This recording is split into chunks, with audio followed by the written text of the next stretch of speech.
Noah observait calmement depuis les gradins de la grande arène du centre canin de Belle-Roche. Face à lui, un berger allemand en plein exercice.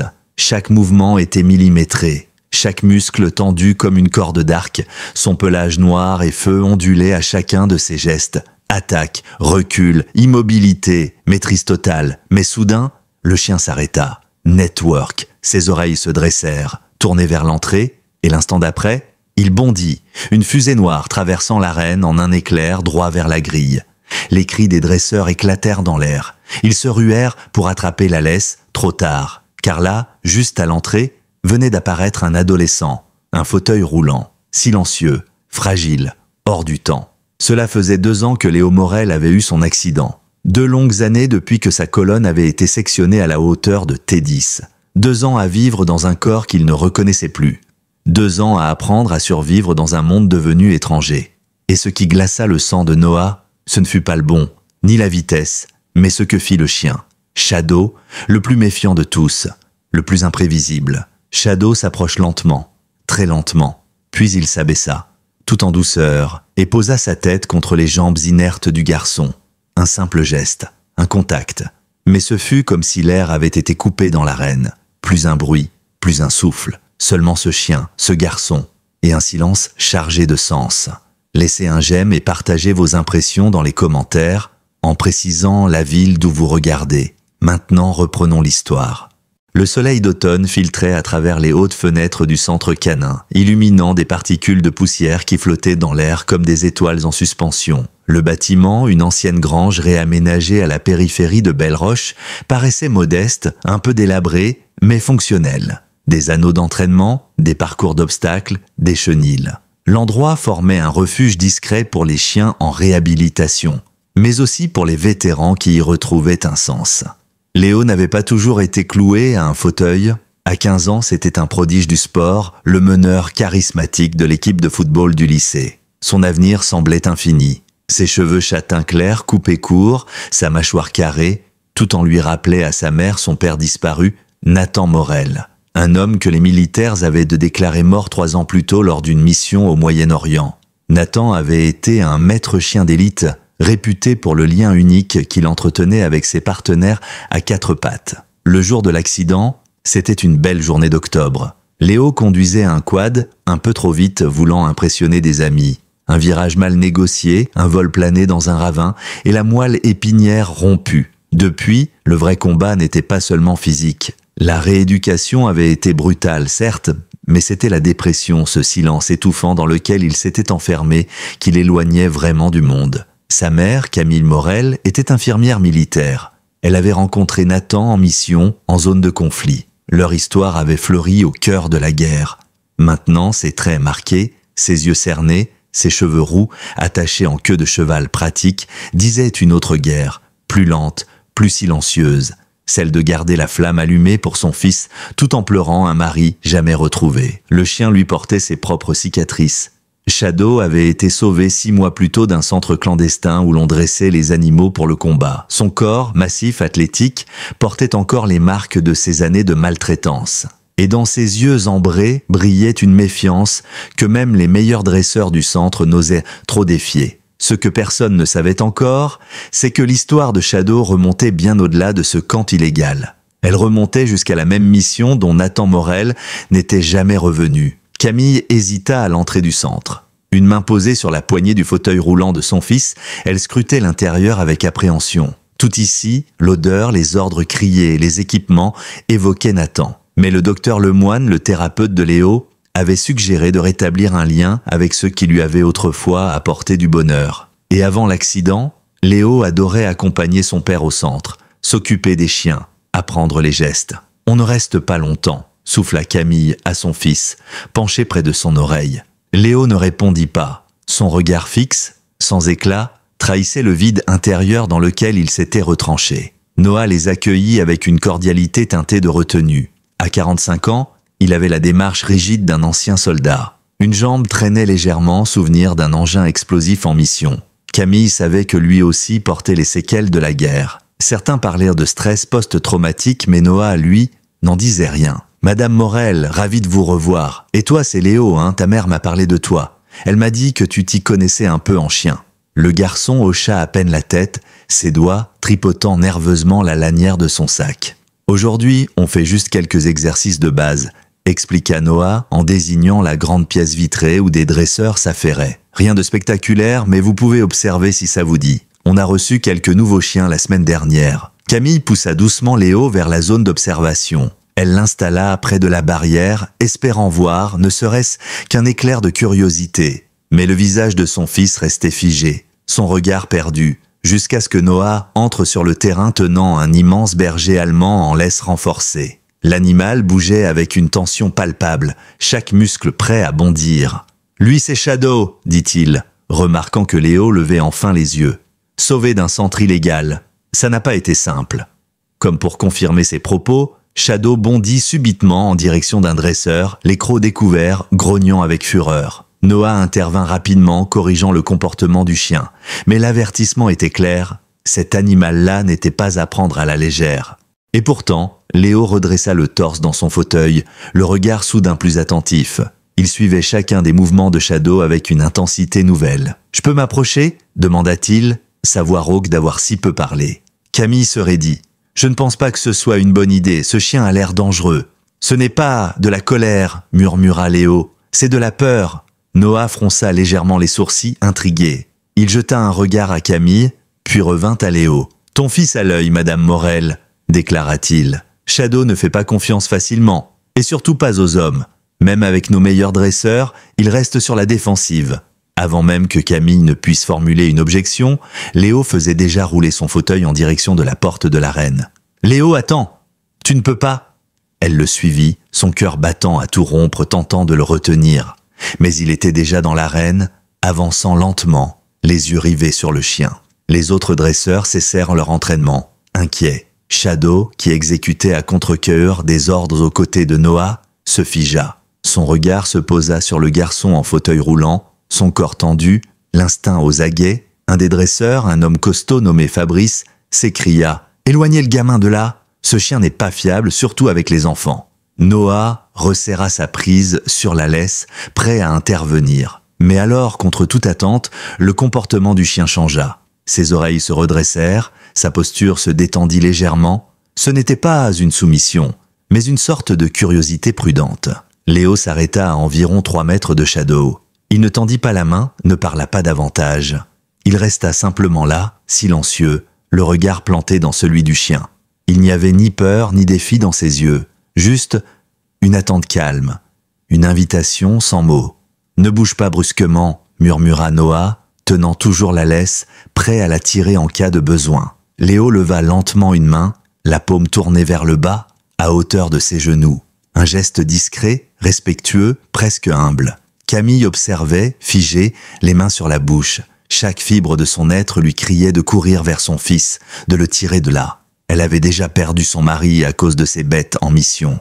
Elle ne voulait pas perdre son fils aussi. Mais Shadow fit un pas, puis un autre. Lente progression, prudente, mais sans hostilité. Noah desserra légèrement la laisse, les sourcils froncés par l'incompréhension. « Il n'a jamais fait ça. Jamais, » souffla-t-il. Shadow arriva à 1 mètre du fauteuil. Il s'arrêta, renifla doucement, comme s'il reconnaissait une odeur familière. Puis, dans un silence total, il abaissa la tête et la posa doucement sur les genoux de Léo. Un soupir collectif s'éleva dans l'arène. Camille sentit ses jambes faiblir, des larmes lui brouillant la vue. Ce n'était plus de la peur qu'elle ressentait, mais une émotion brute et immense. Quelque chose d'impossible venait de se produire devant ses yeux. Léo leva lentement la main, frôlant le crâne du chien, sa respiration tremblante. « Papa disait toujours, » murmura-t-il, « que les chiens sentent ce qu'on cache au fond de nous. Ils savent ce qui est brisé. » Noah s'agenouilla à leur côté, les traits bouleversés. « Ça fait 20 ans que je travaille avec des chiens militaires. Je n'ai jamais vu ça. C'est comme s'ils te reconnaissaient. D'une certaine façon. » Le directeur du centre, un ancien colonel nommé Gérard Lemay, s'approcha en fronçant les sourcils. « Thompson, ce que tu fais est contre le protocole. Ce chien doit encore passer des évaluations comportementales. Si ça ne s'améliore pas, on envisage des solutions définitives. » Camille, d'un pas ferme, se plaça devant le colonel. « Mon fils vient d'obtenir plus en 5 minutes avec ce chien que vos équipes en 6 mois. Ça ne vaut rien selon vous? Pour la première fois depuis l'accident, Léo releva la tête avec une étincelle dans le regard. « Laissez-moi travailler avec lui, dit-il. Sa voix était plus assurée que jamais. Je sais que je peux l'aider. » Les semaines suivantes passèrent comme des chapitres d'un roman que ni Léo ni Shadow n'avaient imaginé écrire ensemble. Chaque matin, Camille conduisait son fils au centre de Belle-Roche. Au début, à contre-cœur, mais rapidement, cette routine devint leur ancrage. Elle voyait Léo sortir peu à peu de son hibernation émotionnelle, s'ouvrir, sourire. Le fauteuil, qu'il voyait naguère comme une prison, devenait maintenant un outil, un véhicule. Vers Shadow, vers quelque chose de nouveau. Le colonel Lemay avait rechigné à approuver ces sessions. Trop de risques, trop de responsabilités. Un incident, et on perd tout, avait-il prévenu. Mais Noah s'était porté garant, supervisant chaque séance personnellement, prenant la responsabilité sur ses épaules. Le colonel avait fini par céder, à contre-cœur. 3 semaines plus tard, un matin d'automne vif et clair, Léo était dans l'arène annexe avec Shadow. Il travaillait sur des exercices de confiance simple. Shadow ne grognait plus. Il ne reculait plus à la moindre approche. Il était calme, attentif, connecté. Il réagit à ton énergie, commenta Noah depuis le bord de l'arène. Tu es calme, donc il l'est aussi. La plupart des dresseurs veulent te dominer des chiens comme lui. Mais toi, tu fais autre chose.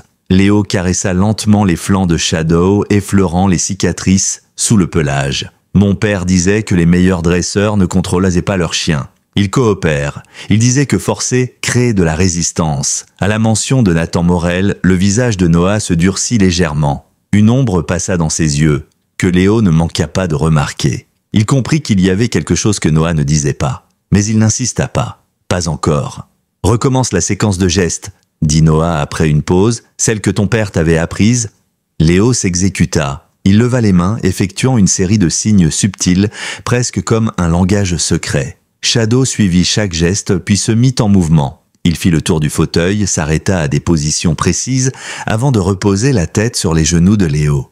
Noah, debout, resta figé. « Ce ne sont pas des signaux standards, murmura-t-il. Ce sont des gestes utilisés par des unités très spécialisées.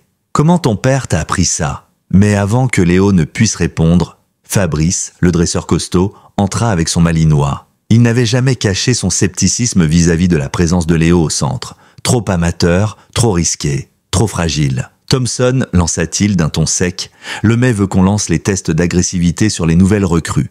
On a besoin de l'arène. Shadow se redressa à l'approche de Fabrice, son corps devenant vigilant, les muscles bandés. Léo posa une main apaisante sur le chien, sentant les tensions sous ses doigts. « Il nous reste 15 minutes, répondit Noah d'un ton neutre. « Ce gosse a eu assez de temps de jeu avec ce cabot, grogna Fabrice. Ici, c'est un centre pro, pas une garderie. » Shadow émit un grondement sourd, une vibration grave qui résonna jusque dans la main de Léo. Il murmura au chien pour le rassurer, tout en gardant les yeux fixés sur Fabrice. « Shadow n'est pas un échec, déclara-t-il, sa voix posée mais ferme. Il progresse, il a juste besoin d'un peu de patience, et de quelqu'un qui croit en lui. » Fabrice secoua la tête. « Ce chien est foutu. Certains animaux ne peuvent pas être réparés. Le plus humain serait de l'endormir. » Quelque chose en Léo se durcit. Une sensation familière qu'il avait connue lorsque les médecins lui avaient annoncé qu'il ne marcherait plus jamais. Cette sensation d'être rangé dans la catégorie des irréparables. « Vous avez tort, répondit-il. Et je vais vous le prouver. » La tension aurait pu exploser à ce moment-là, si Camille n'était pas apparue, traversant l'arène avec une détermination brûlante. Depuis quelque temps, elle assistait aux entraînements à distance, se tenant à l'écart pour laisser de l'autonomie à Léo, tout en gardant un œil protecteur. « Est-ce qu'il y a un problème ici ?» demanda-t-elle d'une voix calme mais autoritaire, la voix d'une infirmière militaire habituée à gérer des urgences en zone de guerre. Noah s'interposa entre Fabrice et Léo. « Aucun problème. » Fabrice allait justement se rendre dans l'arène principale. Fabrice lança un dernier regard méprisant à Shadow, puis tourna les talons, son malinois à ses côtés. Mais l'atmosphère restait électrique, comme si l'orage n'avait été que repoussé. Les mains de Léo tremblaient légèrement alors qu'il caressait le dos de Shadow. Ce bref affrontement l'avait plus ébranlé qu'il ne voulait l'admettre. Camille s'agenouilla à côté de son fauteuil. « Peut-être qu'on devrait rentrer. Tu sembles fatiguée. Je vais bien, maman. » Il y avait une fermeté nouvelle dans sa voix. Un ton qu'elle n'avait pas entendu depuis l'accident. Un ton d'affirmation. Elle hésita puis acquiesça. « J'ai justement parlé avec Dr Stevens au sujet de ta rééducation. Si tu continues à travailler avec Shadow, on va devoir adapter ton planning pour éviter la fatigue. Ce qu'elle ne disait pas, mais que Léo comprenait, c'est qu'elle commençait à accepter cette nouvelle réalité, qu'elle voyait dans cette relation une chance, peut-être la première, vraie depuis 2 ans. Ce soir-là, alors que Mason aidait Léo à monter dans le siège passager du SUV, il lui dit d'une voix basse « Il y a quelque chose que je dois te montrer, passe à mon bureau demain seul ». Léo le regarda, intrigué par la tension qu'il percevait dans ses yeux fatigués. « C'est à propos de Shadow ?» Mason se redressa, jetant un coup d'œil vers Camille, qui rangeait le fauteuil dans le coffre. « C'est à propos de ton père. Et peut-être de Shadow aussi. » Cette nuit-là, Léo ne dormit presque pas. Il resta allongé, les yeux ouverts, fixant les constellations peintes au plafond de sa chambre. C'était son père qui les avait dessinées, grimpé sur une échelle avec de la peinture phosphorescente pour lui apprendre à se repérer dans le noir, comme les soldats en mission. Il disait que même perdus, les hommes pouvaient toujours retrouver leur chemin grâce aux étoiles. Au matin, Camille dut partir plus tôt à l'hôpital pour une urgence. Léo la rassura, il serait entre de bonnes mains avec Noah. Mais au lieu d'aller s'entraîner comme d'habitude, il dirigea son fauteuil vers le petit bureau situé à l'arrière du centre. La pièce était sobre. Un bureau métallique, des classeurs, des murs recouverts de photos de chiens militaires et de leurs dresseurs. Le fauteuil de Léo passa de justesse entre les meubles encombrés. Mason l'attendait, une chemise cartonnée posée sur le bureau. Il semblait nerveux, presque fragile. « Ferme la porte », dit-il. Son ton ne laissait pas place à la discussion. Léo s'exécuta. Qu'est-ce qui se passe? Mason ouvrit le dossier et en sortit une photographie qu'il poussa lentement vers Léo. Elle a été prise il y a 4 ans, lors d'une mission spéciale en province d'Argaba. Léo sentit son souffle se bloquer dans sa gorge. Sur la photo, son père, Nathan Morel, se tenait aux côtés d'un Mason plus jeune. Et entre eux, un berger allemand au pelage familier, au regard inoubliable. « C'est Shadow », murmura-t-il. Ses doigts effleurèrent les contours du chien sur l'image. Mason acquiesça, la mâchoire serrée. Son nom de mission était Écossette. Mais ton père l'appelait Shadow, parce qu'il restait toujours dans son ombre, silencieux, vigilant. Ils étaient inséparables. Léo chancela intérieurement. « Mais pourquoi tu ne m'as rien dit plus tôt? Parce que je n'étais pas sûr, avoua Mason. Shadow a été retrouvé dans un état lamentable. On pensait qu'il avait été tué lors de la mission où ton père a disparu.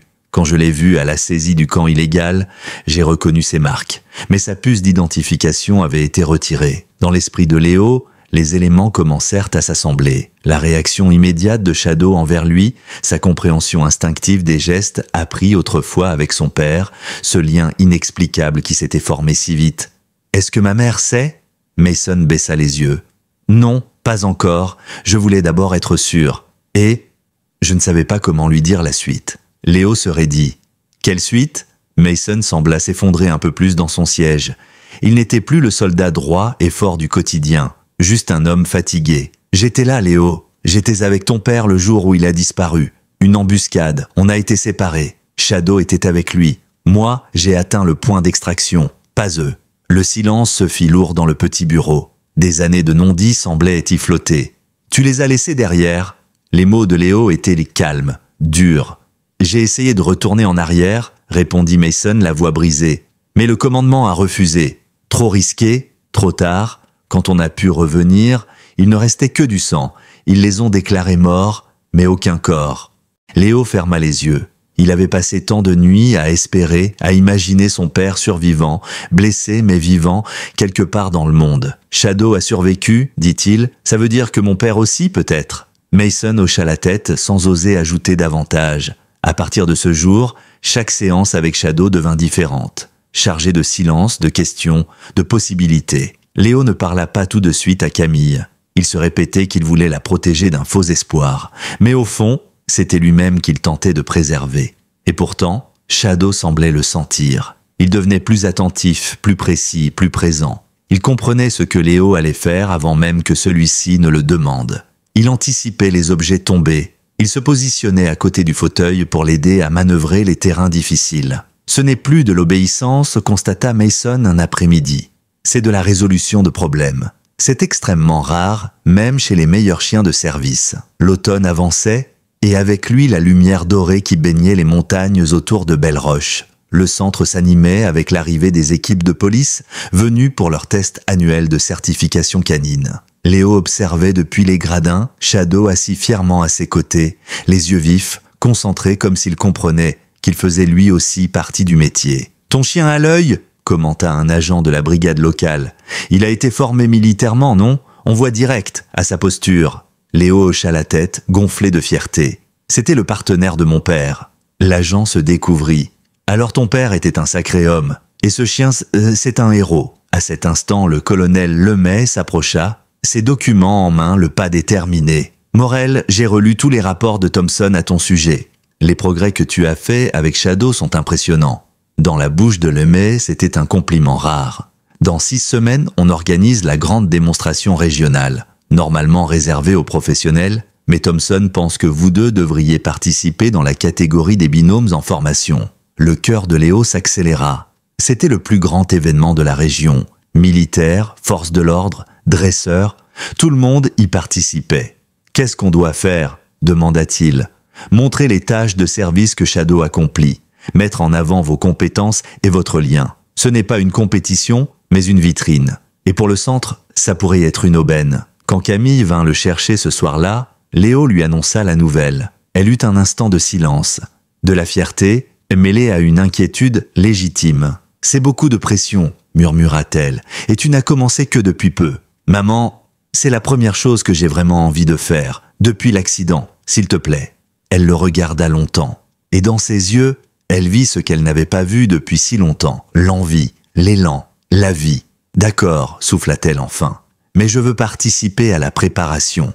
Et au moindre signe que ça devient trop lourd, on fait une pause. »« Tu verras, » répondit Léo, un sourire franc éclairant son visage. « On va être incroyable. » Les 6 semaines qui suivirent furent intenses, comme un concentré de saison entière compressé dans une poignée de jours. Léo n'avait plus connu un tel rythme depuis sa vie d'avant, celle où il s'entraînait sans relâche sur les terrains de sport. Mais cette fois, ce n'était pas pour remporter un match, c'était pour prouver au monde et à lui-même qu'il était toujours capable de se battre. Les matinées commençaient par des exercices de kinésithérapie pour renforcer les muscles de son haut du corps et améliorer son endurance. Les après-midi étaient la consacrés exclusivement à Shadow. Ils répétaient encore et encore leur routine, jusqu'à ce que chaque geste, chaque signal, chaque regard soit parfaitement compris. Mason les poussait à bout, mais toujours avec bienveillance. Il savait que ce défi ne se résumait pas à un simple spectacle. « Le jury ne cherche pas des tours de cirque », répétait-il. « Ils veulent te voir une vraie communication, un lien authentique entre le maître et le chien. » Ils bâtirent une séquence précise, mêlant gestes de la vie quotidienne et souvenirs militaires. Shadow rapportait les objets tombés, ouvrait les portes à l'aide d'un harnais adapté, apportait la trousse de secours contenant les médicaments d'urgence de Léo sur simple commande. Mais ils intégrèrent aussi des éléments plus techniques. Position tactique, vigilance à 360 degrés, réaction codée à des signaux discrets. Une harmonie subtile entre chiens de service et vétérans en devenir. Avec le temps, Léo gagna en force, ses bras se sculptaient, ses épaules s'élargissaient. Il respirait mieux, il dormait mieux, et surtout, il riait à nouveau. Il parlait davantage, même à table, même avec d'anciens amis qu'il avait longtemps ignorés. Camille le voyait changer. Elle qui avait veillé tant de nuits, sans oser y croire, voyait enfin la lumière revenir. Un jour, alors qu'elle observait une séance d'entraînement aux côtés de Mason, elle murmura « Quoi qu'il arrive à cette démonstration, vous avez sauvé mon fils, et je ne vous remercierai jamais assez pour ça. » Mason secoua la tête, le regard fixé sur le duo qui s'exerçait. Il s'est sauvé lui-même. Shadow l'a juste ramené à la surface. Mais tout le monde n'était pas convaincu. Fabrice, le dresseur sceptique, continuait à exprimer ses doutes ouvertement. « Ce chien a un passif trop lourd. Vous pensez qu'on peut effacer ça avec 3 petits doutours? Il suffit d'un déclencheur, un bruit, une silhouette, une odeur, et il replonge. » Ces arguments touchaient juste. Certains membres du conseil d'administration du centre, soucieux des assurances et des finances déjà fragiles de Belle-Roche, commençaient à hésiter. L'histoire de Léo et Shadow faisait certes rêver, mais que se passerait-il si tout dérapait en plein spectacle? Et comme pour alimenter les flammes de la controverse, un journaliste local publiait un article sur leur préparation à la démonstration. L'article, bien qu'intentionné comme un hommage, comportait plusieurs approximations. Il insistait lourdement sur le handicap de Léo, le présentant comme un adolescent paralysé défiant les lois de la nature, et mettait presque davantage l'accent sur le passé sulfureux de Shadow que sur leur progrès. Pire encore, lorsque l'article fut partagé sur les réseaux sociaux, les commentaires malveillants ne tardèrent pas. Certains remettaient en question la sécurité de la démonstration. D'autres moquaient Léo, le surnommant cruellement « le dresseur en fauteuil ». Ce surnom se propagea avec une vitesse cruelle malgré les efforts du centre pour étouffer la polémique. Camille fulminait. Elle voulait appeler la rédaction, exiger une rectification. Mais Léo, à la surprise générale, garda son calme. Les gens parleront toujours, maman. Ce qui compte, c'est ce que Shadow et moi faisons, pas ce qu'ils en pensent. Il le disait avec assurance. Mais Noah vit bien que quelque chose s'était refermé en lui. Lors des séances suivantes, Léo était plus silencieux, plus tendu. Il s'imposait des horaires plus stricts, refusant d'écourter malgré la fatigue.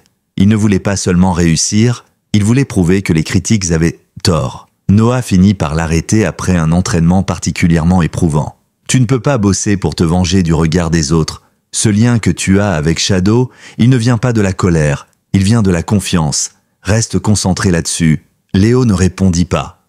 Mais il hocha lentement la tête. 4 semaines avant la démonstration, la kiné de Léo exprima son inquiétude. « Il pousse trop, dit-elle à Camille. Son corps est encore en adaptation. Trop d'efforts, trop vite, et il pourrait avoir une rechute. » Camille tenta d'intervenir. Elle proposa de réduire les séances, de ménager des pauses, mais Léo refusa net. « Je vais bien. » Pourtant, ses cernes s'accentuaient. Ses mains tremblaient légèrement le soir. Shadow le sentait aussi. Il devenait plus attentif, plus protecteur, surveillant son maître même en dehors des entraînements. C'est dans cette atmosphère tendue que Mason prit une décision.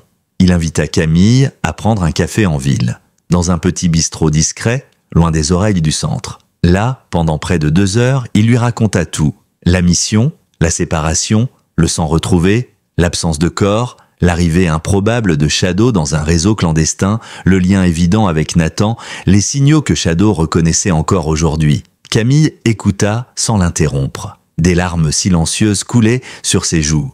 Quand Mason eut terminé, elle resta un long moment sans bouger, son café refroidi entre les mains. « Pourquoi maintenant ?» demanda-t-elle enfin d'une voix contenue. « Parce que la vérité va finir par éclater », répondit Mason. « Quelqu'un reconnaîtra Shadow à la démonstration. Et puis, Léo sait déjà. » Elle releva brusquement la tête. « Tu l'as dit à mon fils avant moi ? Il avait besoin de comprendre ce lien unique. Et j'avais besoin d'en parler. Ce poids... Je ne pouvais plus le porter seul. » La colère de Camille fut brève, une flamme vite éteinte par l'épuisement. Trop de douleur, trop de révélations. « Est-ce que tu crois que Nathan pourrait être vivant ?» Mason soupira. « L'armée a tout fouillé. Aucun signe de vie, mais pas de corps non plus. Comme Shadow, insista-t-elle, déclaré mort et pourtant vivant. » Ce soir-là, Camille confronta Léo. Elle ne hurla pas, elle ne pleura même pas. Elle s'assit simplement à côté de lui et lui dit: plus de secrets, plus jamais. Peu importe ce qu'on découvre sur ton père, on affrontera ça ensemble. Léo acquiesça, les mains serrées autour de celles de sa mère. Et à partir de ce moment, Camille s'impliqua pleinement. Elle modifia son planning à l'hôpital pour être présente à chaque entraînement. Elle participa à l'élaboration d'un programme adapté, ménageant le corps de son fils, tout en maintenant la rigueur. Mais le sort n'en avait pas fini avec eux. 3 semaines avant la démonstration, un coup de tonnerre frappa le centre. Le colonel Lemay convoqua une réunion d'urgence. Plusieurs maîtres chiens locaux, dont Fabrice, avaient déposé une plainte formelle. Selon eux, laisser un chien à l'historique aussi violent se produire publiquement représentait une menace grave pour la sécurité et la réputation du centre. Les débats furent tendus. Fabrice présenta des rapports datant de l'arrivée de Shadow, agression, résistance au dressage, évaluation initiale recommandant l'euthanasie si aucun progrès. Ce chien a été jugé dangereux par des professionnels. Un seul incident sur scène et nous serons ruinés. Vous voulez vraiment risquer tout ça pour une jolie histoire ? Mais Mason répliqua. Il brandit des vidéos des récentes séances, des témoignages, des démonstrations filmées. Il insista. Ce n'est pas juste une jolie histoire. C'est une révolution dans la réhabilitation des chiens traumatisés. Une vitrine pour tout ce que Belleroche peut accomplir. Et quand les débats semblaient dans l'impasse, Léo demanda la parole. Il roula lentement jusqu'au centre de la pièce, Shadow marchant à ses côtés, calme, concentré. Et il commença à parler. Léo resta un instant immobile au centre de la salle sous le regard des membres du conseil, de Fabrice, de Noah, de sa mère. L'ambiance était pesante, tous attendaient. Shadow s'assit calmement à ses côtés, ses yeux fixés sur le visage de son maître, attentif, comme s'il sentait que ce moment était crucial. « Avant l'accident, j'étais un sportif », commença Léo d'une voix claire. « Je croyais que ma valeur dépendait de ce que mon corps pouvait faire. Courir, sauter, marquer des points, être admiré. Puis un jour, tout ça s'est arrêté. » Il inspira profondément, ses doigts crispés sur les accoudoirs de son fauteuil. « Mais ce que j'ai perdu dans mon corps, je l'ai retrouvé dans ma volonté. » Dans cette connexion avec un être qu'on avait déclaré irrécupérable, comme moi. Il posa doucement une main sur la tête de Shadow. Le chien leva les yeux vers lui, confiant, serein. Shadow était un soldat. Il avait un rôle, une mission. Mais lui aussi a été brisé, torturé, mis au rebut. Alors il s'est replié. Il s'est défendu comme il pouvait, jusqu'à ce que quelqu'un lui tende la main, sans peur, sans jugement. Et ce jour-là, il a répondu. Léo balaya la pièce du regard. Je ne vous demande pas de prendre des risques aveuglément. Je vous demande de croire en ce que vous avez vu, en ce que nous avons construit. Je ne suis pas un symbole, je suis juste un garçon et son chien. Deux âmes cabossées qui ont refusé d'être abandonnées. Un silence total suivit ces mots. Même Fabrice semblait désarçonné. Puis, lentement, le colonel Lemay prit la parole. « Merci Léo, nous allons délibérer. » Moins d'une heure plus tard, le verdict tomba. Léo et Shadow étaient autorisés à participer à la démonstration sous certaines conditions.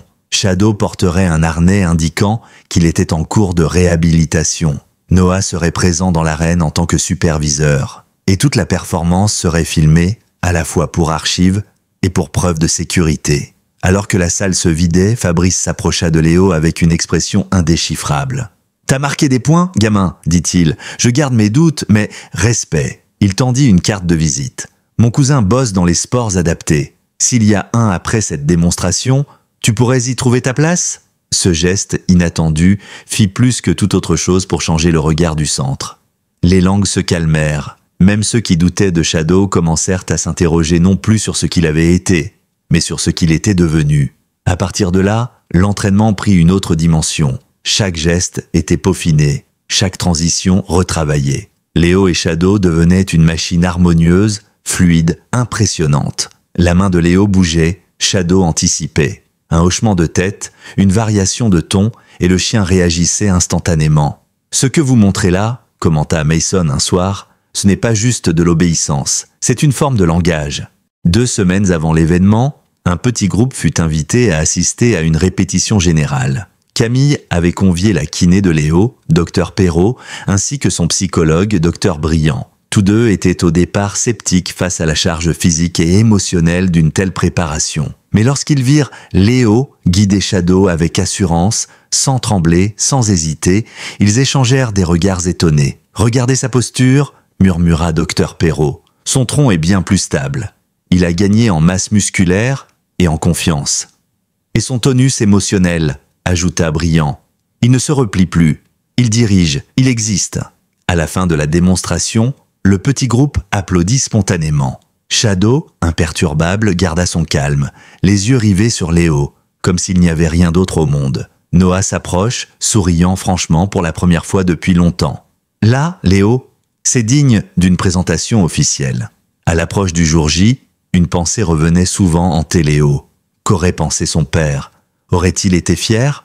Aurait-il reconnu dans les gestes de son fils ceux qu'il lui avait appris des années auparavant? Il n'avait pas de réponse, mais étrangement, ça ne le blessait plus, car en travaillant avec Shadow, il avait retrouvé son père autrement. Pas par les souvenirs, mais par les gestes répétés, les habitudes, l'intuition partagée. La veille du grand jour, Léo rêva. Il courait, libre, ses jambes le portaient à toute vitesse à travers une plaine ouverte.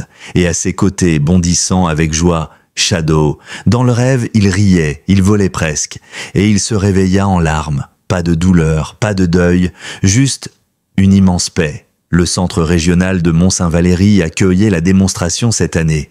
Un immense bâtiment au haut plafond, rempli dès l'aube de maîtres chiens venus de tout le pays. Dans les couloirs, on croisait des bergers belges hyper concentrés, des labradors fougueux, des chiens de piste, d'assistance, de protection. une cacophonie organisée, une énergie électrique. Léo attendait près de l'entrée des concurrents. Shadow, assis à son flanc gauche, observait tout, le regard attentif, le corps immobile mais prêt. Noah s'accroupit à ses côtés.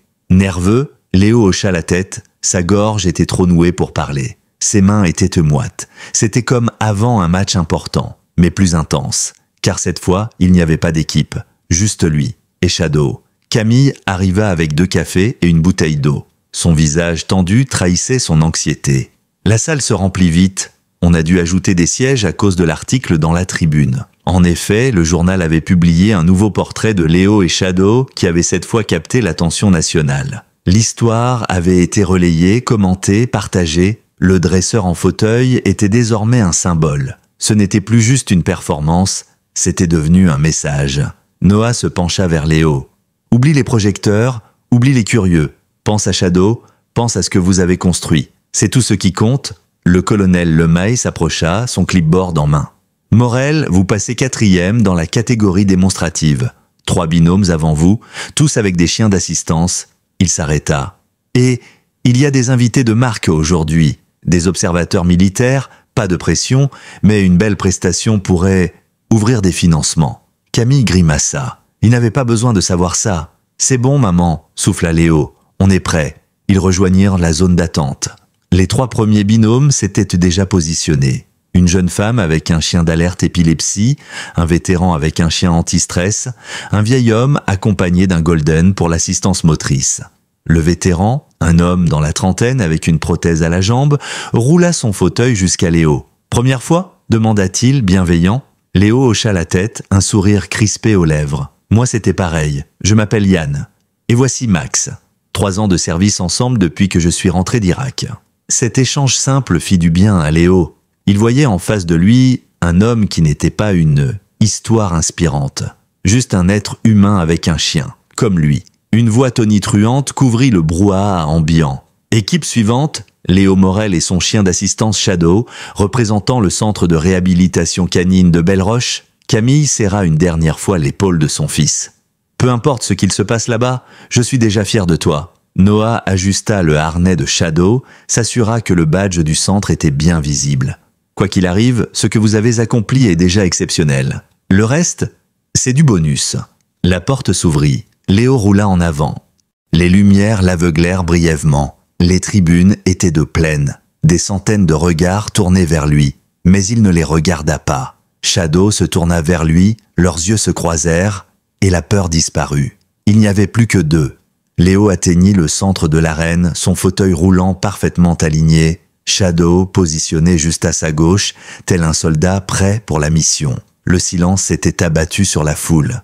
Des centaines de personnes observaient ce duo improbable, ce jeune garçon paralysé, face droite, et son chien aux yeux ambrés, issu d'un passé militaire chargé. Léo inspira profondément, et puis, d'une voix claire, « Shadow, aide !» Il laissa tomber délibérément sa bouteille d'eau. L'objet roula à ses pieds. Sans hésiter, Shadow se pencha, le ramassa avec précaution entre ses crocs et le tendit dans la main de Léo. Le geste était simple, maîtrisé, mais parfait. Léo sentit une vague d'assurance monter en lui. Ils avaient de commencer. Leur routine se déroula alors comme une chorégraphie intime, répétée 1000 fois. Léo indiqua une porte factice installée dans l'arène. « Ouvre !» Shadow bondit vers la poignée dotée d'une sangle, la tira avec précision, maintenant la porte ouverte avec son corps. « Téléphone !» Shadow se dirigea vers une table, prit le téléphone d'urgence entre ses mâchoires et le ramena à Léo. « Appuie !» Le chien se plaça près du fauteuil, adoptant une posture ferme, permettant à Léo de simuler un transfert de son fauteuil vers une autre surface. Léo s'appuya sur son dos avec une coordination parfaite. Chaque commande, chaque réaction, chaque seconde semblait millimétrée.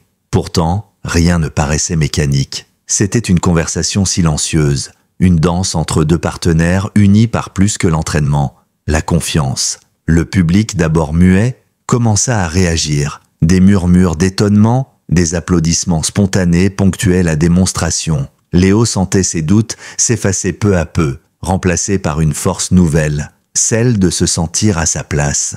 Puis vint la phase finale, la plus audacieuse, celle qu'ils avaient de travailler en secret avec Noah. Léo retira lentement le harnais de service de Shadow, révélant un autre équipement. Un harnais militaire noir, orné de sangles renforcées et de bandes réfléchissantes. Il se tourna légèrement vers la foule. Shadow n'est pas qu'un chien d'assistance, il a aussi été un soldat. Voici ce qu'il n'a jamais oublié. Shadow, garde. Le changement fut immédiat. Shadow redressa les oreilles, raffermit sa posture. Sa queue cessa de bouger. Ses yeux devinrent ceux d'un protecteur. Il entama une ronde autour du fauteuil de Léo, en cercle régulier, repassant devant lui à intervalles précis, jetant un regard rapide vers lui à chaque tour. Sa vigilance était totale. Léo poursuivit « Shadow, surveille ». Shadow se plaça alors face à la porte d'entrée, dans une posture de protection, immobile, concentré. Léo fit exprès de faire tomber ses clés avec un grand bruit métallique. Le chien ne bougea pas. Il resta en position, prêt à intervenir, mais ne réagissant pas inutilement. Une démonstration de sang-froid et de discipline. Puis Léo annonça doucement « Shadow, sécurité ».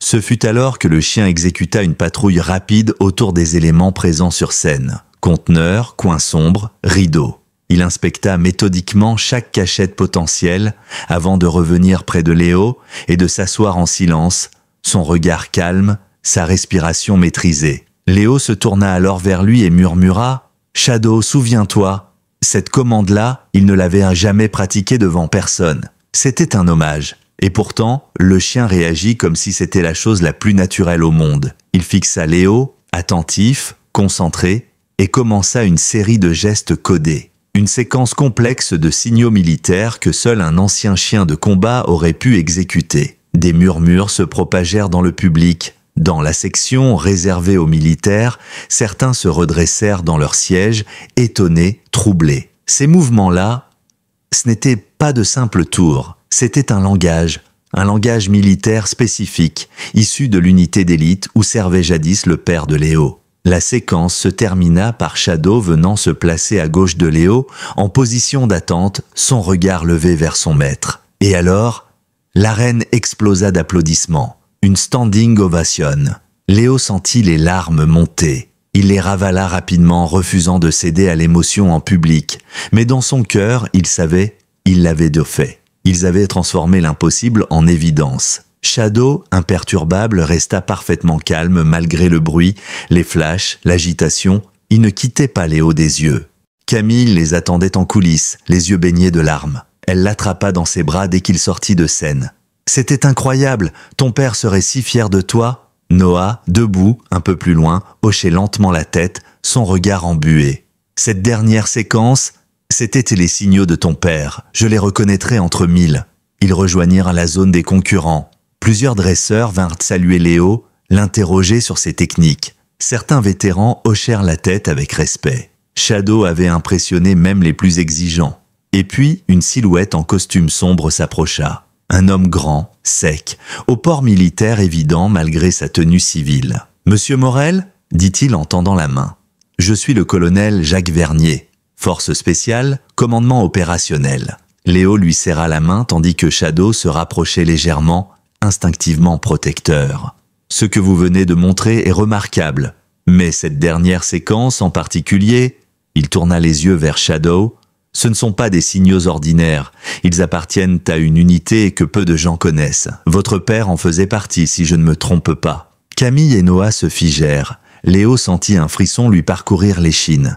La conversation devenait bien plus sérieuse qu'il ne l'avait prévu. Noah s'interposa doucement. « Vous reconnaissez Shadow ?» Vernier hocha la tête. « Écosept, un des meilleurs chiens de l'unité. Déclaré disparu, en même temps que le sergent Nathan Morel. » Il croisa les bras, le visage grave. « Vous voulez bien m'expliquer comment un chien présumé mort en opération a fini ici ?» Camille posa une main protectrice sur l'épaule de son fils. « Peut-être devrions-nous en discuter ailleurs. » Ils se dirigèrent de tous vers une pièce annexe, silencieuse, loin du tumulte. Une fois la porte refermée, le colonel Vernier reprit. « Je ne suis pas ici pour créer de problèmes. Mais lorsqu'on a eu vent qu'un chien militaire utilisait ses signaux en public, nous avons voulu vérifier. Votre démonstration m'a convaincu. Ce chien, c'est bien Écosept. » Noah confirma. Lorsqu'il a été sauvé d'un réseau illégal de dressage, sa puce avait été retirée, mais ses marques, ses gestes, son comportement, il n'y a aucun doute. Vernier fixa Shadow un moment, qu'il regardait sans hostilité, mais avec prudence. Si c'est bien lui, alors il détient peut-être des fragments de mémoire liés à sa dernière mission, celle où votre père a disparu. Léo sentit son cœur se contracter. Vous croyez qu'il peut nous aider à comprendre ce qui s'est passé? Vernier inspira lentement. Je ne peux rien promettre. Mais les chiens militaires, surtout ceux de ce calibre, enregistrent plus qu'on ne l'imagine. Des trajets, des visages, des odeurs, des lieux. Il sortit une carte. Je vais recommander que Shadow reste avec vous dans un cadre spécial. Mais j'aurai besoin d'accès à lui pour des tests non invasifs, des sessions de reconnaissance. Camille fronça les sourcils. Ce n'est pas une expérience de laboratoire. C'est un chien. C'est notre famille. Je comprends. Vernier s'adoucit. Et je vous promets que rien ne sera fait sans votre consentement. La conversation fut interrompue par un organisateur essoufflé.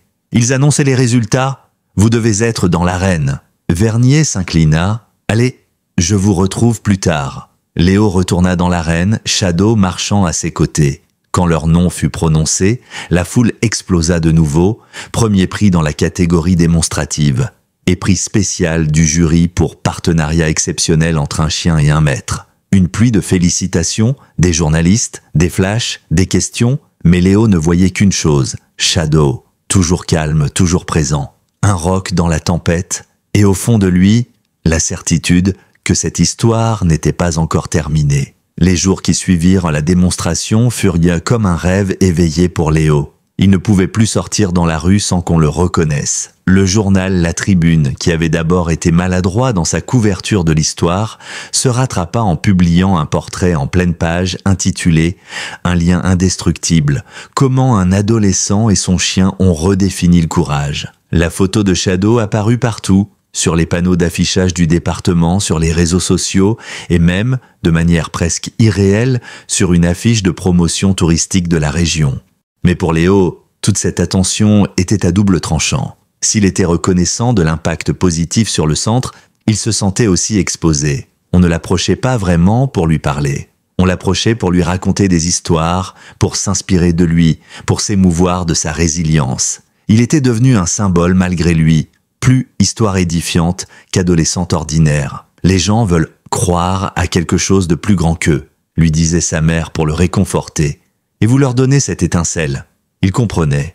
Mais dans le fond, il aspirait simplement à retourner à Belle-Roche, là où Shadow était juste un chien en réhabilitation, là où lui-même n'était pas un héros, mais un jeune maître chien en formation. Le centre bénéficiait de cette renommée soudaine.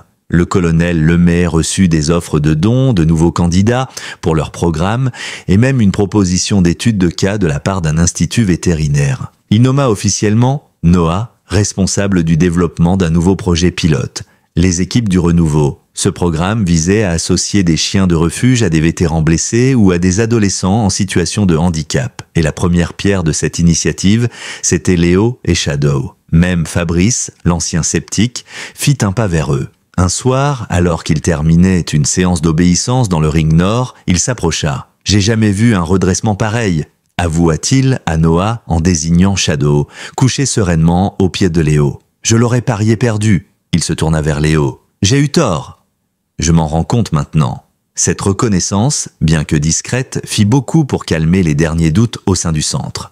3 semaines après la démonstration, un matin glacé de novembre, tout bascula. Léo était en cours de chimie au lycée, sa première semaine complète depuis plus d'1 an. Il s'adaptait. Il apprenait à ignorer les regards curieux, à tracer son propre chemin dans les couloirs bondés. Mais ce matin-là, sa mère arriva à toute vitesse, blanche comme un drap. Elle le fit sortir de cours sans même saluer le professeur, le poussant rapidement vers le parking. « Il y a eu un incendie à Belle-Roche », expliqua-t-elle en l'aidant à monter dans le SUV. « Ils disent que ça a commencé dans le bloc Est, au niveau des chenils. » Léo sentit son sang se glacer. « Shadow ?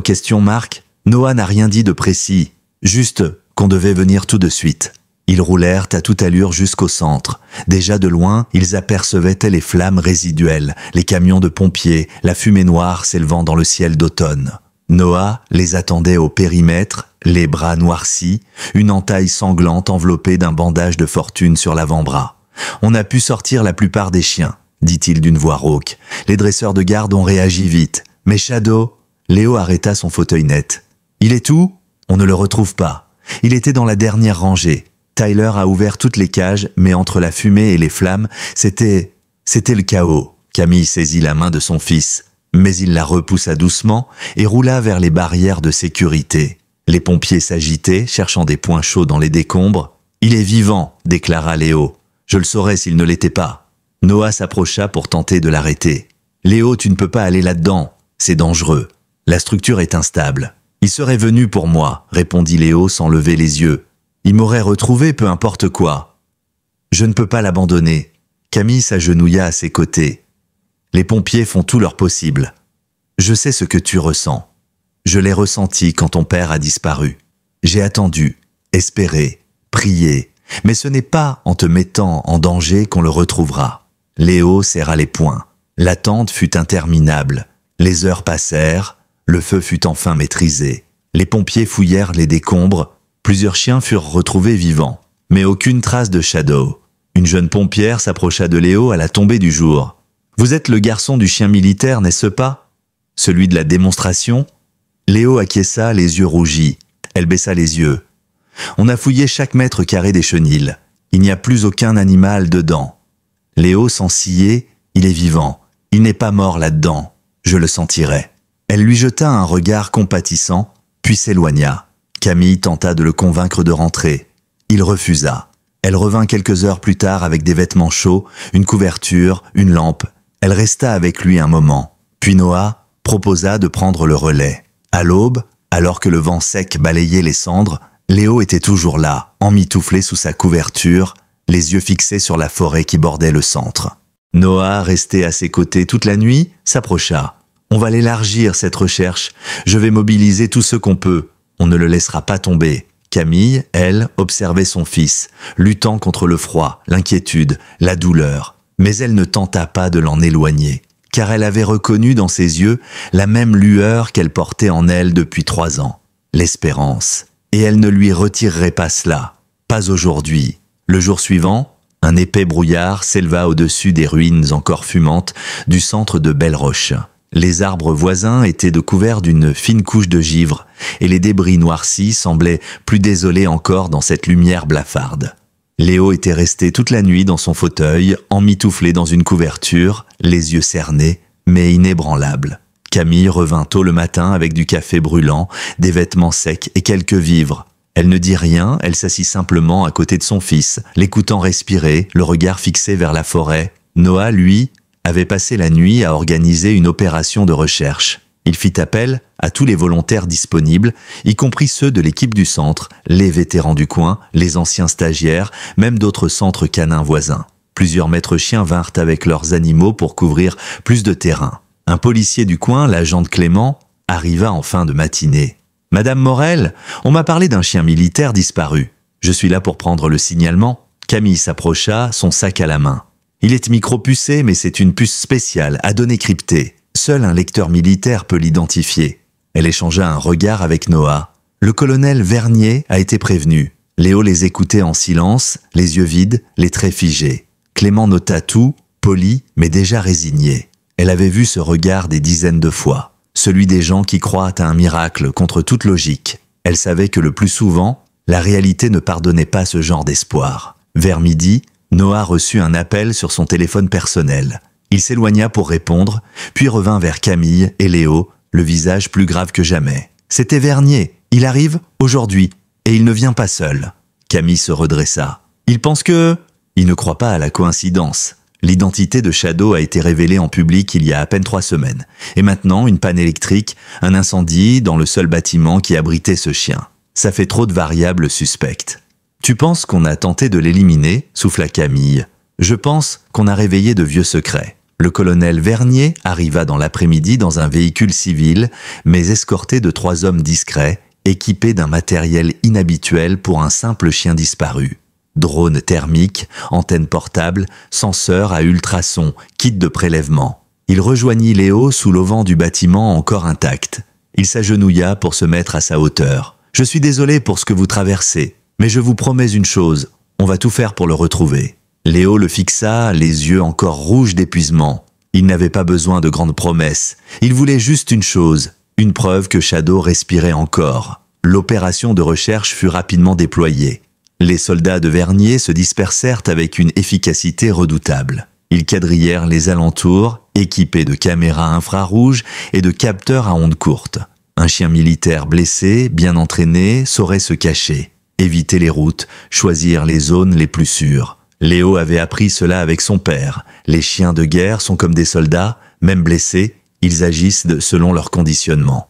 Et Shadow avait été l'un des meilleurs. Les recherches s'intensifièrent, drones en vol, volontaires sillonnant les forêts, des panneaux furent placardés dans les villages alentours, Camille contacta les vétérinaires du coin, les refuges, même les éleveurs. Tout le monde était mobilisé. Et pourtant, jour après jour, pas la moindre trace. Pas une empreinte fiable, pas une caméra forestière qui capte son passage, et pourtant, Léo refusait de partir. Le 3e jour après l'incendie, alors que le soleil perçait timidement les nuages, Léo était toujours là. Il avait à peine dormi, sa peau était pâle, ses gestes ralentis.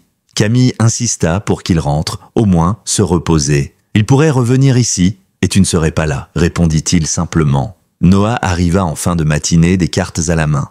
On a identifié 3 zones où un signal thermique instable a été détecté ces dernières de 48 heures. Ça peut être un sanglier ou un chien. Ou Shadow, souffla Léo. On va aller vérifier, mais j'ai besoin de toi. Léo cligna des yeux. Moi? Oui. Ce chien ne répondra plus à personne d'autre. Il est trop intelligent, trop méfiant. Il se montrera uniquement à toi. Camille voulut s'y opposer, mais Noah leva la main. On a un fauteuil tout-terrain. On a étudié le relief. Je serai avec lui et Vernier aussi. Elle finit par céder, parce qu'elle savait au fond qu'il n'y avait pas d'alternative. Ce n'était pas juste une recherche de chien, c'était une mission, une dernière promesse à tenir. L'expédition fut organisée rapidement. 3 groupes furent constitués. Chaque groupe couvrait une des zones identifiées. Léo fut assigné à la zone nord-est, la plus escarpée. 2 hommes de Vernier les accompagnaient, ainsi que Frank Dawson, l'ancien sceptique, venu avec son chien pisteur, Ringo. Ils avancèrent pendant 2 heures dans les bois, lentement, Léo tenant bon malgré les secousses. Son fauteuil tout-terrain franchissait les racines, les pierres, les dénivelés. Et soudain, Ringo se figea. Il renifla l'air, les oreilles dressées, le corps tendu. Frank s'abaissa aussitôt. Il a quelque chose, là-bas vers la rivière? Vernier sortit son capteur, régla une fréquence spécifique et activa un petit boîtier sonore qui émettait un sifflement inaudible pour les humains, mais conçu pour les chiens militaires. Le silence tomba dans la clairière. Léo retint sa respiration. « Shadow !» cria-t-il d'une voix brisée. « C'est moi, c'est Léo. Reviens. »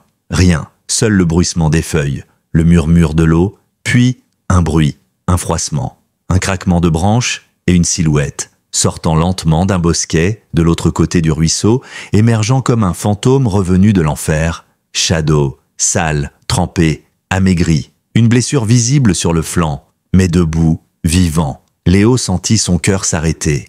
Il n'osa pas bouger. Le chien le fixa un instant, puis lentement traversa le ruisseau, boitillant. Il s'approche sans hâte, comme s'il avait traversé un monde entier pour le rejoindre. Et enfin, il posa sa tête sur les genoux de Léo. L'adolescent éclata en sanglots, ses mains accrochées au pelage trempé de son compagnon. « Je savais que tu reviendrais, » murmura-t-il. « Je t'attendais. » Autour d'eux, personne ne parla. Même Frank détourna les yeux, bouleversé. Camille, restée en liaison radio, fut prévenue immédiatement. Elle accourut à travers bois, et lorsqu'elle vit Léo enlacer Shadow, elle s'effondra à genoux, incapable de contenir ses larmes. Ce moment, ce miracle, effaçait tout le reste.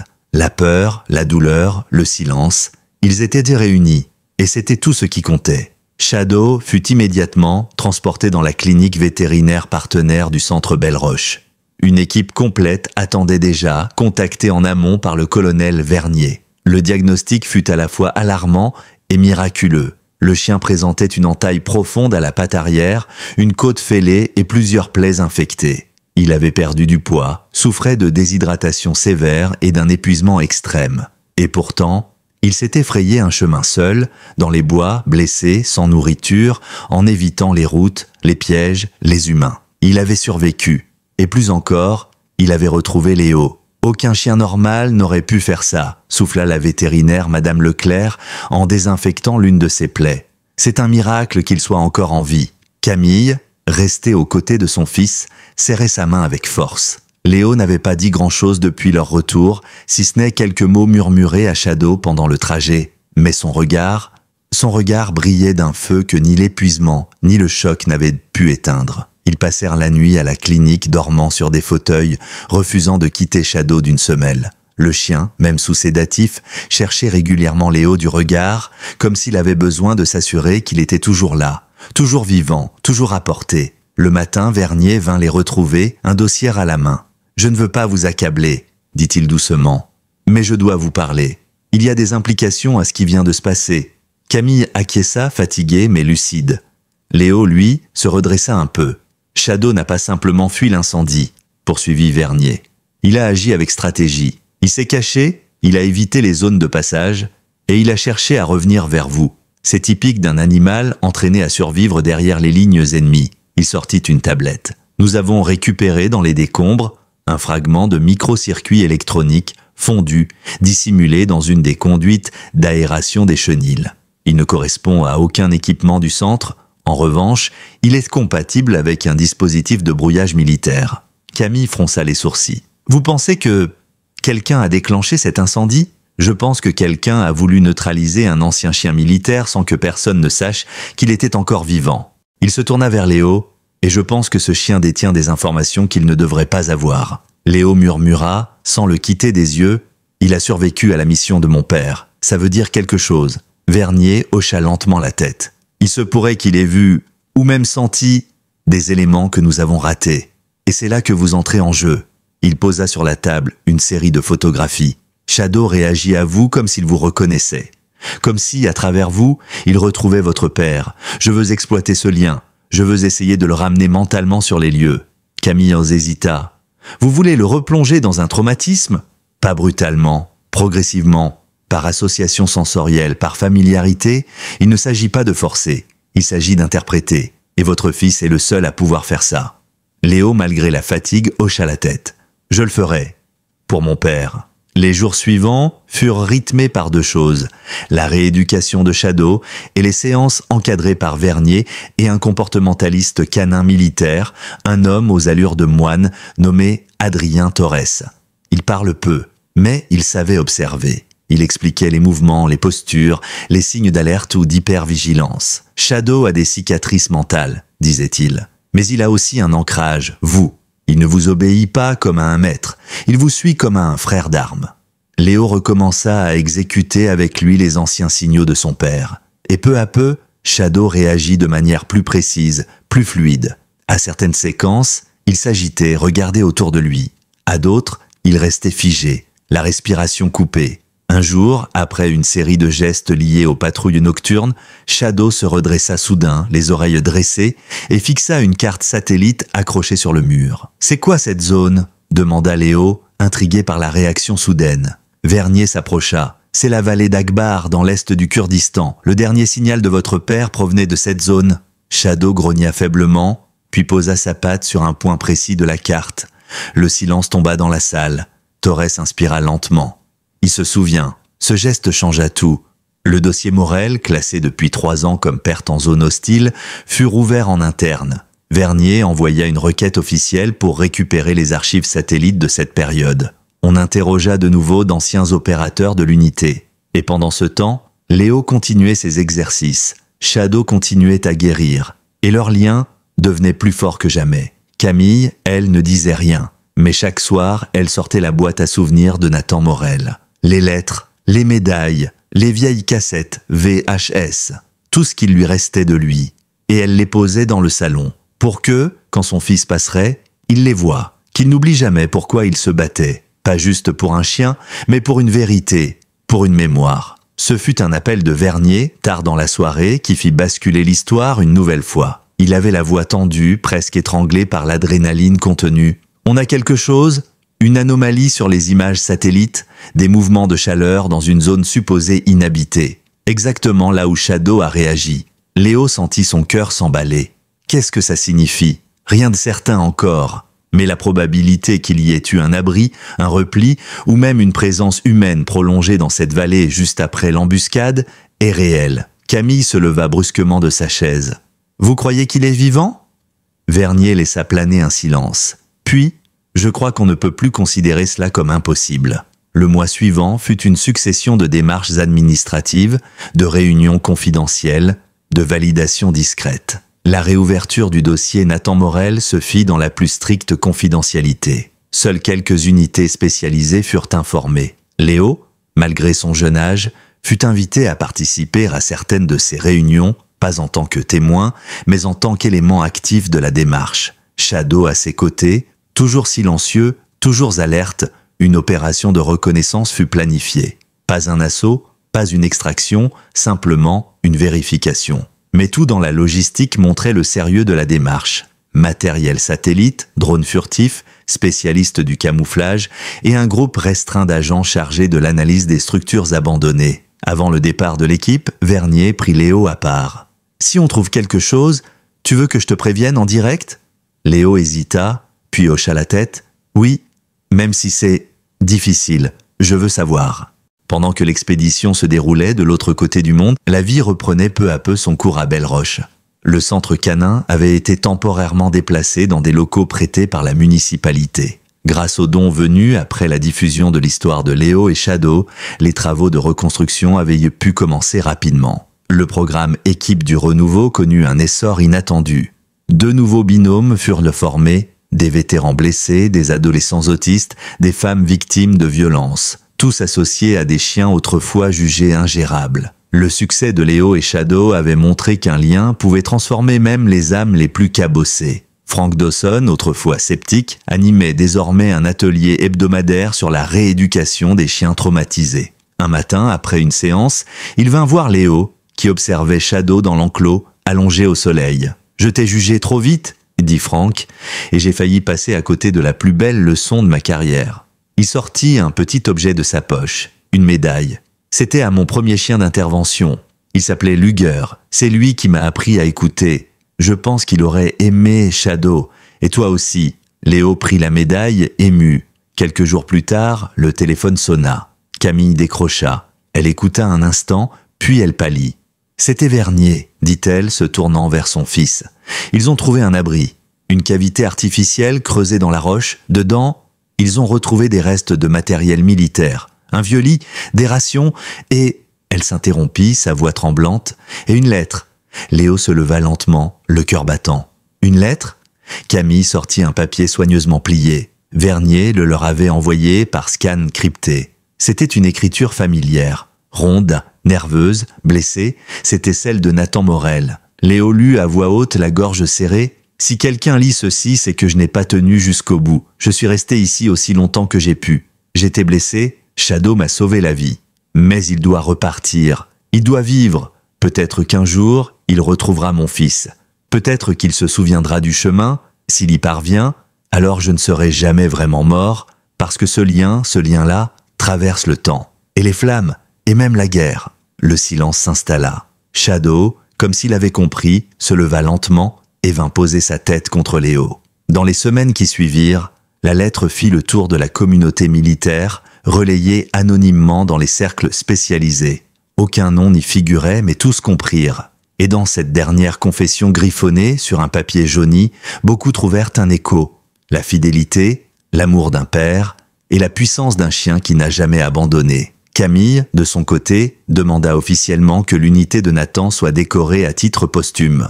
Le dossier fut transmis au ministère avec une copie de la lettre. Vernier appuya personnellement la requête. Il fit plus encore, il proposa que Shadow soit inscrit dans le registre d'honneur des chiens militaires, une reconnaissance rare, presque inédite. Et surtout, il demanda, pour la toute première fois dans sa carrière, qu'un chien soit cité à l'ordre de la nation pour avoir tenu une promesse. Le jour de la cérémonie, la petite cour du centre Belle-Roche fut aménagée avec sobriété. Pas de discours pompeux, pas de médias, juste une poignée de vétérans, quelques familles, et le cœur de ceux qui avaient été là dès le début. Léo, en uniforme civil, reçut la médaille au nom de son père. Shadow, à ses côtés, reçut un collier orné d'une plaquette gravée. À ceux qui n'abandonnent jamais. Lorsque le colonel Vernier remit à Léo une petite boîte de cuir contenant les dog tags de Nathan Morel, le garçon comprit que quelque chose s'était refermé. Pas un oubli, pas une fin, mais une paix. une forme d'équilibre entre douleur et transmission. La cérémonie terminée, les gens s'étaient dispersés doucement, presque en silence, comme si chacun avait instinctivement compris qu'il venait d'assister à quelque chose de rare. Pas simplement à l'hommage d'un soldat tombé au combat, mais à la reconnaissance d'un lien si fort entre un père, un fils et un chien, qu'il avait traversé les années, les blessures, les flammes et le deuil. Ce soir-là, le centre de Belle-Roche était calme. Léo était assis sous le grand chêne, là où il s'installait souvent après les séances d'entraînement. Shadow dormait à ses pieds, paisible, la respiration profonde, le flanc désormais guéri. Camille arriva sans bruit, 2 tasses à la main, du chocolat chaud. Elle s'assit à côté de son fils. Ni l'un ni l'autre ne parlèrent pendant un moment. L'air était doux, chargé de l'odeur des feuilles d'automne.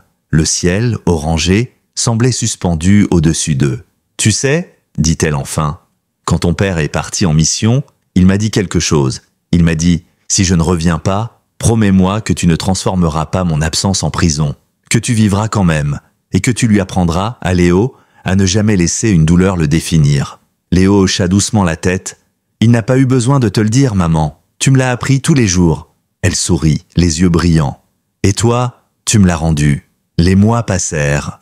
Léo reprit ses études à distance, tout en continuant à travailler au centre avec Noah. Shadow devint officiellement un chien d'assistance certifié, reconnu non seulement pour ses aptitudes, mais aussi pour sa capacité à créer un lien thérapeutique avec d'autres chiens traumatisés. On lui attribua même un titre informel, le chien des chiens. Le programme Équipe du Renouveau s'étendit à d'autres régions. Des centres similaires ouvrirent dans le sud, l'est. Partout, des humains brisés rencontrèrent des animaux blessés.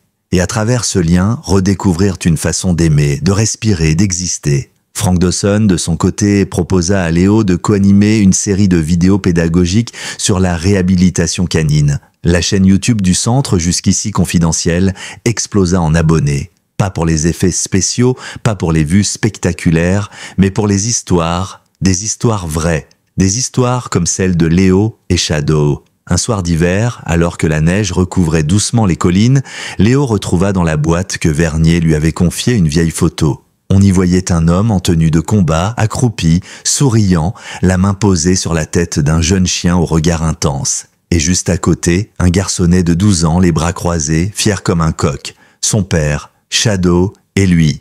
Il encadra la photo, la plaça dans sa chambre face à la fenêtre, là où la lumière du matin viendrait la caresser chaque jour. Puis il posa la main sur la tête de Shadow, endormi au pied du lit. « On l'a fait, mon grand.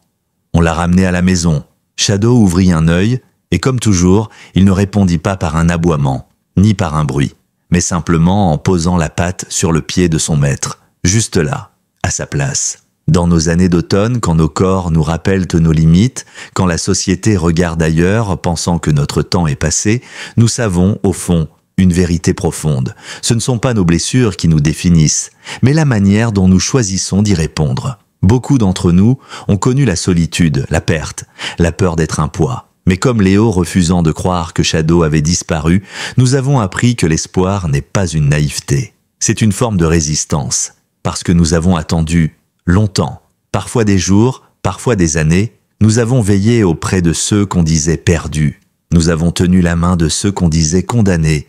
Nous avons continué à aimer quand tout semblait s'effondrer. Et souvent, cette espérance a payé, pas toujours par des miracles, mais par des retrouvailles, des réconciliations, des renaissances. Léo et Shadow nous rappellent que même dans les flammes, dans l'exil, dans la peur, quelque chose demeure, quelque chose d'indestructible, un instinct, un amour, une promesse, et qu'il suffit parfois d'un regard, d'un pas, d'un battement de cœur pour trouver le chemin du retour. J'espère que cette histoire vous a touché autant qu'elle m'a bouleversé en la racontant. Abonnez-vous à la chaîne pour ne pas manquer les prochaines histoires de ce genre. Laissez un j'aime et partagez votre ressenti dans les commentaires en nous disant également depuis quelle ville vous regardez la vidéo. On se retrouve très bientôt dans la prochaine vidéo.